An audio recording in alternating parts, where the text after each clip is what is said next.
overall mission statement for the museum was defined as you see here, and note the use of the terms dialogue, partnership, emphasis on the surrounding worlds.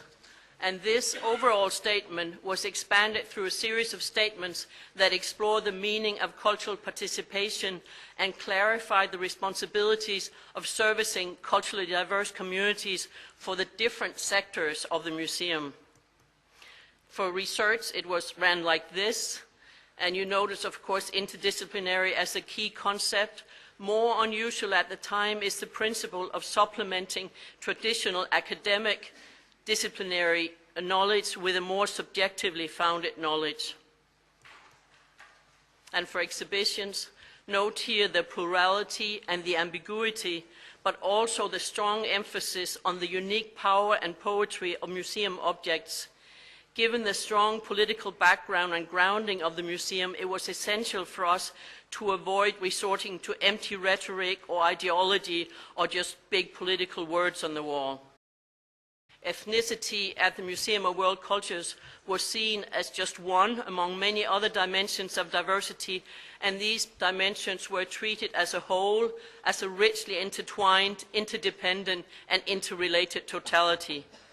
So while celebrating the richness of cultural diversity, it was the principle of diversity as such that was the focus, rather than the specific historic content, which is always continuously changing. The concept of the exhibition, as formulated by the museum, finds a strong base in interdisciplinarity and stretching the exhibition medium through the integration of historic collections with contemporary art, music, dance, theater, conferences, and debate within the exhibition itself as a strategy to reach new user groups. As designers, we had a task to find a structure and a visual language for this.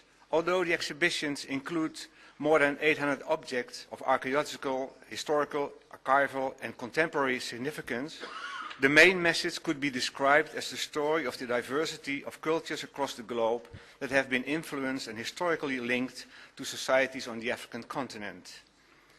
The objects play a major role, and they are exhibited according to the story they are connected to. For instance, next to the showcase you see here on your left, with objects from the kingdoms, we see the shackles in the slavery theme are dropped on the floor. And in the background, the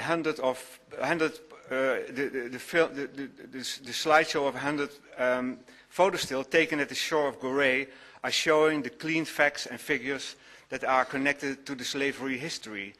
In the computer station next to it, not to disturb the installation, you can sit on your own and take your time to go through a program that's based on the history and the consequences of slavery. Educational programs at the museum were thus defined as, and when one is not a Swede, which I'm not, this was a concept that was a little hard for me to take, but it grows on you. These educational programs were called in Sweden exercises in democracy, with the purpose of raising the participants' awareness of what and who is included and what and who is excluded in a given statement, a given communication and setting. Who gets to speak, as the shorthand lingo became in the new museum. And while aware, of course, of the risk of essentializing, recruiting for diversity in the composition of staff in terms of age, gender, ethnicity, and sexual orientation proved to be a critical, a key, a crucial factor in challenging the traditional white Western monopoly of interpretation, and not least in facilitating and prioritizing the comfort, the easy identification, and the easy sense of belonging and ownership among diverse audiences.